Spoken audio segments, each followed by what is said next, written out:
What's up, everybody? I hope you all are having a fantastic morning, afternoon, whatever time or day you're watching this.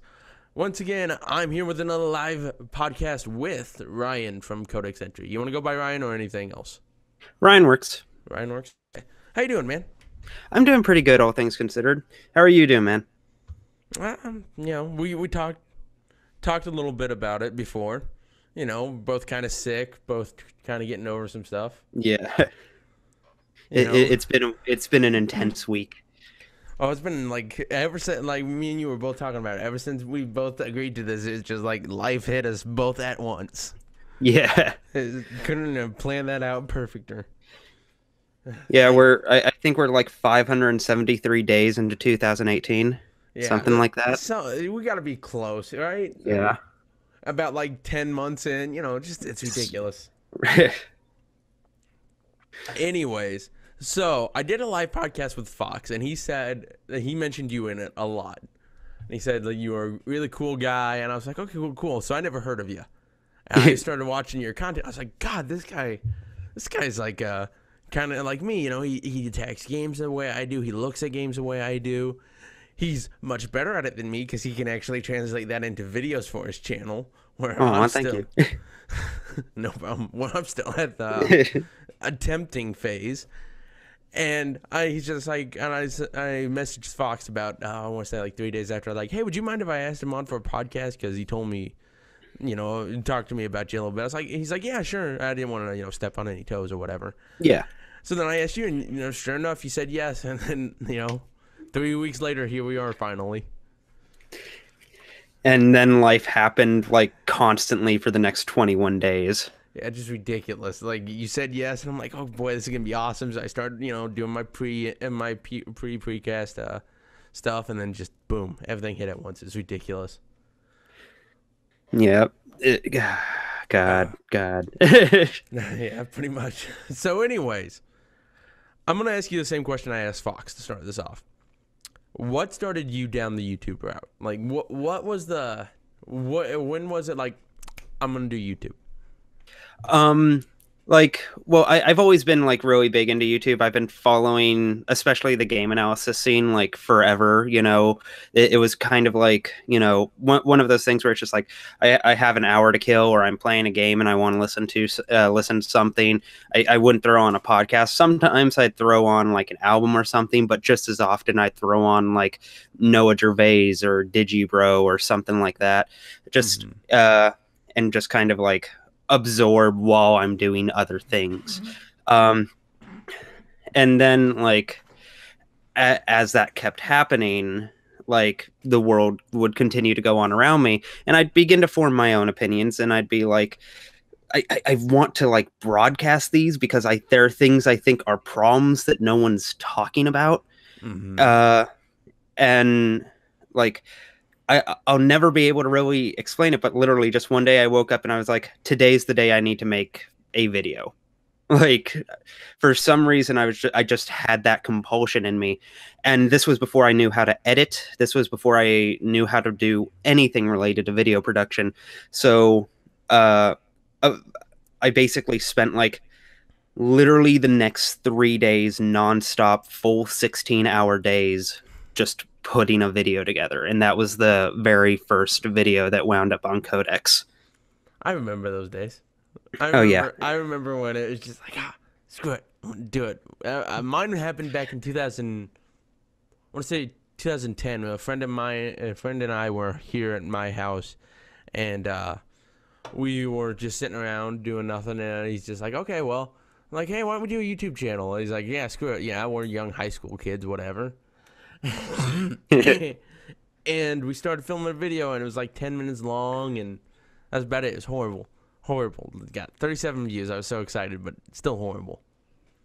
Yeah, like as far as first videos go, mine did pretty well. I think it hit like 1,000 views within a month, something like that.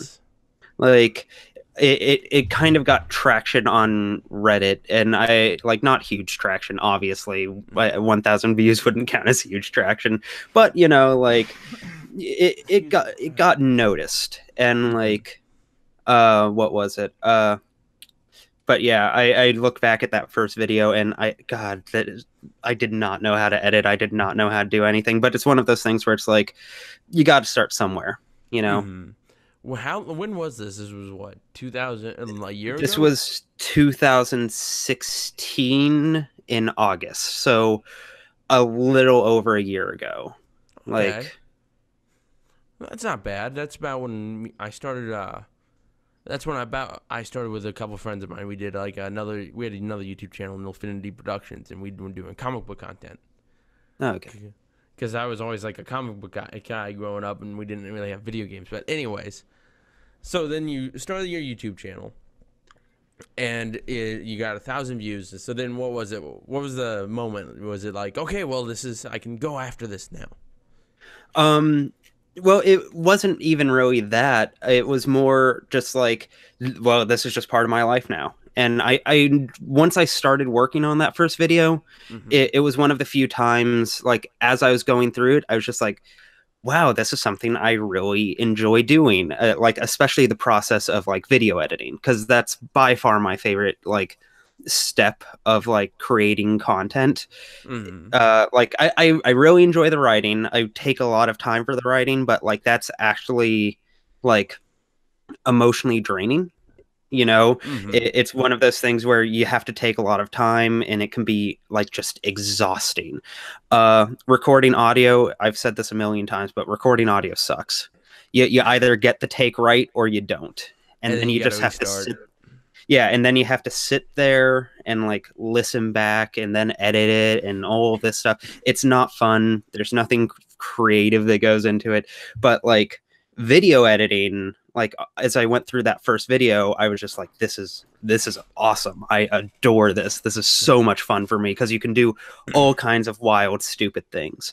Um, and like once I felt that, I was just like, okay, I'm gonna keep doing this because I actually enjoy this. And I kind of people who have been with my channel since before like it actually started to pick up traction Mm-hmm. uh will know that originally I had a set schedule. Every Wednesday I would drop a new video.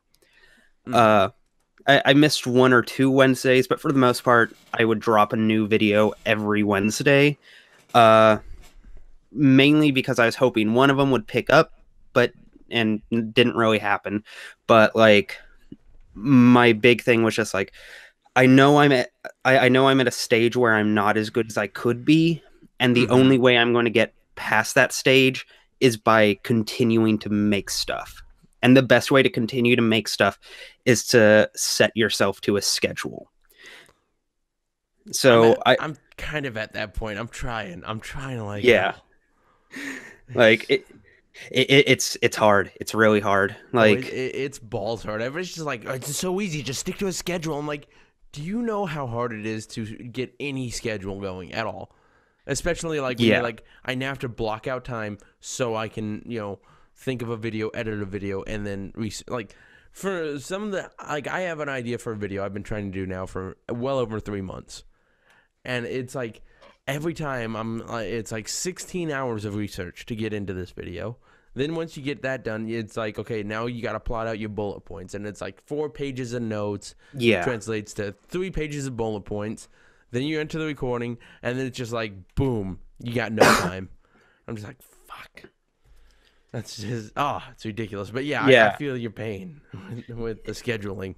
Like for me, I would respond with that with just like it kind of hits a wall where it's just like it doesn't matter if it's as good as you want it to be. Mm-hmm. Just keep going, because it's by keeping going that you're going to get better. And then at least for me, I eventually hit a wall, and you can like literally see this on my channel if you look at all of my videos, where I was just like, I could tell that the schedule was doing more harm to my creativity than good. So I Mm-hmm. just kind of dropped it, and that's where we hit that point where I just uploaded when things are done. And that's when my videos actually started to really pick up. That's where you got the Persona 3 video. That's where you got the Metacritic video and so on. Mm-hmm. So yeah, and that's where my channel started to actually like hit 1,000, 2,000 subs. Yeah, that's what like, and that's really hard to do on YouTube is to not have a schedule and then still maintain like a growth pattern and a growth arc like that. You know what I mean? Because usually it's just like if you're not like the algorithm, they say if you're not uploading once, at least once every couple of days, it'll forget about you. Yeah. But I don't know. I'm kind of like I had this conversation with Fox, and I said like for a while now, the big popular thing with gaming on YouTube was Let's Plays, you know, like these 5-10 minute videos of which is, oh, we're playing Shadow of the Colossus or we're playing this new game that's coming out. But I feel like gaming is, we're getting to a point now where the kids that were watching those 5 years ago, that were in the like 9-10 range, are now at the 16 to 17 range. And they want a little more out of their gaming content on YouTube. And I feel like that's where we're going to end up going and that's what I want to try and do when this is a video, like the main videos I put out, I want to do like a Comics Explained meets Philip DeFranco, where I cover the news and give you my opinion on it, but it's also it's a very conversational thing. Because I feel like too often in gaming content, I'm going to talk to you about this thing, and I'm just going to tell you this. This is what happened. Look at this news that, you know, like Naughty Dog is making Uncharted 7, whatever. You know, and, oh, isn't that cool? But no, let's talk about, let's go. I want to go in more depth. And you can kind of see that over the last, like, 8 months is when I really started, like, the last 8 months is when I really started pushing on my channel. You know, and that's when I started getting interviews. And my first one was with the guys from Mega Man 2.5D. And Peter, Kat, you guys are amazing. You know, Peter watches all my videos, or yeah, I know he's watched some of them. He's a cool guy. Kat's awesome. We BS to this day. And then like I got Milton, and like when Milton said yes, I was dancing. It was just like, oh my god, the guy who made a Metroid game said yes. You know, I gotta tell my mom and stuff like that. And my mom and dad, not interested in video games or whatever. And they're just, oh, well, that's nice, honey. Oh, whatever. And I'm just like, no, you don't understand. She goes like, how is this significant? And I go in my 30-minute spiel about how this was so interesting and how this was like a big moment for fan games and all that. And she's just like, mm-hmm. And you know, the eyes were glazed over, but I just didn't care. I still went into my spiel. But pats you on your knee. That's great, honey. That's great. Good job. But then my last one was with Blake. That was that was like my pie in the sky. I never thought he'd say yes, and he did. Like I sent him the email, and he said yes that night, like 5 minutes after the email. And that was when I just screamed. It was like 11:05 or whatever at night, and I screamed yes. And then just like, oh my god, and like I feel bad for my parents and for my brothers, for my friends that are like in no way interested in gaming, but then like they got to deal with this uber nerd who's sitting there like, oh my god, it's so interesting. They're like, why is this interesting, Joe? And their eyes glaze over again, and it's just, that's okay. Like you like yeah like I was very much I still am very much the same kind of person that like if anyone gives me permission to rant at them about games, I will do so until we both hate me, like, you know. And what was it, and that's almost, my channel is almost an extension of that, you know. Like the who made this videos, the biographical stuff I do is basically me trying to bridge that gap in a lot of ways of like, I go into those assuming that the person who like is watching knows nothing about this person, potentially knows nothing about games, and I'm just trying to sell them on why this person is cool and interesting and worth knowing.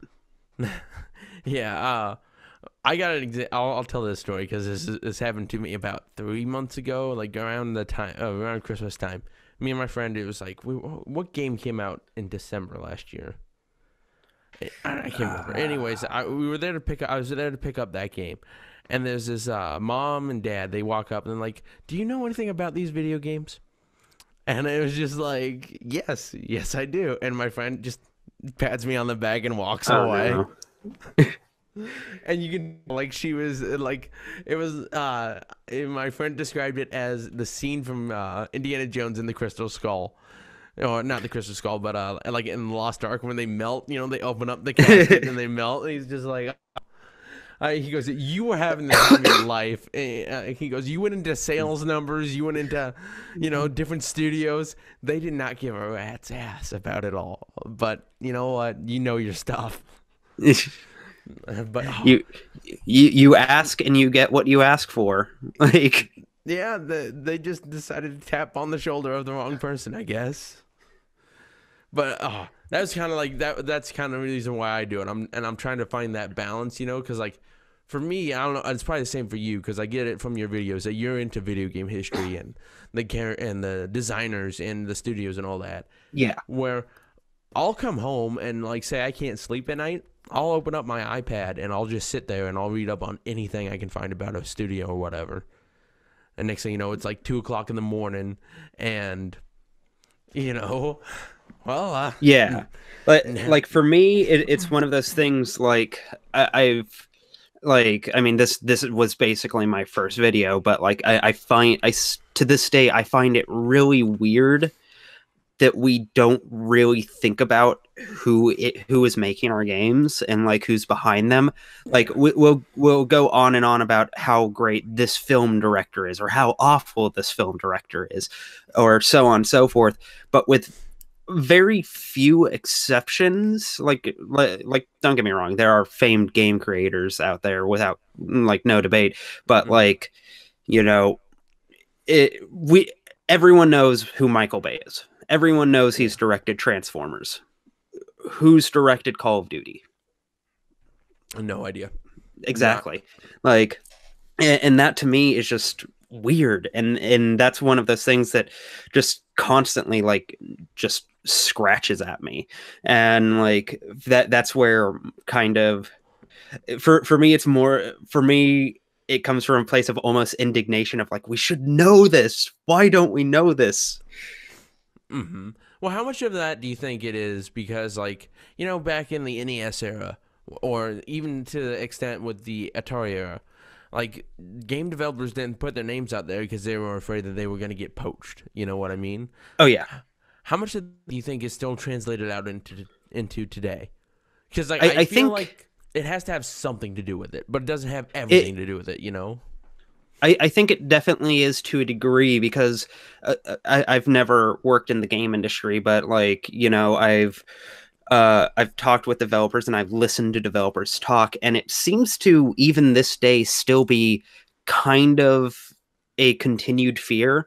Like a good example that I can think of is what was it? I watched this playthrough that the director and lead designer of Ratchet and Clank Up Your Arsenal did of Ratchet and Clank Up Your Arsenal. And great playthrough. I think if I remember right, the channel name is Useless Podcasts. I think that's it. If you haven't seen that, and if you like Ratchet at all, if you are interested to hear a game designer talk about their own game, it's a great watch. It's fantastic. But one thing they talk about is at the end of the game, when the credits are playing, all of the names are listed alphabetically. And the reason for that is they didn't want to get poached. Okay. So that's still like, and admittedly, this was like 2005, I want to say. So it's been a minute, but still, it's been that recent that like, that I can confirm that it's still a concern, you know? So I still, I do think that that's definitely part of it. Yeah, but how much of it? Like, what's the other reason? Like, we know of some people. You know, Neil Druckmann, Bruce Straley, Amy Hennig from Naughty Dog. I'm trying to think of another Shigeru Miyamoto, Keiji Inafune, Teki. I'm gonna butcher his name. Makes Smash, Smash Bros too. Masahiro Sakurai. Yeah, Masahiro Sakurai. Yeah. So we know of these guys, but like, one of my favorite games of all time is Shadow Complex. I don't know anybody from that. I'd love them on for a podcast because I love that game. That is like a modern day Metroid. It's just so good. But that's Yeah. another thing. But why don't we do that? And it's like I watched that video, and we as a gaming community should try and strive to make it so that these people are known, and because they need to be celebrated. Like, it's amazing to see the struggles. Like, if you had I'm reading Jason Schreier's book, Blood, Sweat, and Pixels. Have you read it yet? Oh, no, I haven't read it. And I think what the tagline is every game is a miracle that it was ever made, because it's all about like a bunch of canceled games, and we should be celebrating these people that make these games, because especially nowadays, because there's recently there's that argument anymore, is are video games art, should they tackle all these sensitive subjects? And yeah, I'd say yes. I think it's cool that we're finally seeing video games tackle subjects like Detroit Become Human is coming out next month or 2 months from now. Can't remember. Either way, it's coming out, and that game is gonna tackle like humanity. What is humanity? What is abuse and all that other good jazz. Like there's so many interesting topics that game is gonna tackle in its own. So I'm excited to see that. And I think games should tackle that. So we're in this new era where we're actually at that point where we need to, celebrate that. And we need to celebrate the people that made these games and then, do these things. Kind of like how movies and television and books were. Yeah, and it's games are finally kind of hitting this stride where they're becoming a lot more comfortable tackling like really hefty themes and kind of, for want of a better term, big ideas. And that's always kind of been a thing. Like, you go back and look at, Planescape Torment, like that alone proves that this has been going on for a while. But like it's becoming more and more so recently. And like I try and imagine like a game like Spec Ops: The Line coming out like 10 years ago, and say what you will about that game and how it succeeded, but it's a game that undeniably strives for something bigger. It's a game that clearly wants to be talking about like really hefty ideas and doesn't really pull any punches. And I couldn't imagine a game that visceral getting released on the PS2. Yeah. It just, I don't know. It's just sad that we don't know like those people, like you said in your video. We really should. And it's just sad that we're not getting out there yet. And yeah, there's the things like the Game Awards that's helping to an extent.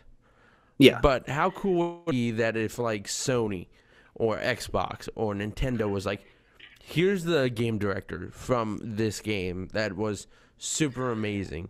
Kind of like what they did with Super Mario Odyssey or Super Mario Odyssey or the Breath of the Wild, where they brought the the characters out and they talked about it a little bit to help to celebrate them. But like these guys are just one part of a bigger team, and they always say that, but it's just sad that we don't know that. You know what I mean? Yeah. And like that's the other thing that like, because like I always talk a lot about directors, but I do that mainly because like, the director is kind of the most influential person on the production, but like it really is on any game that's like has more than one person working on it.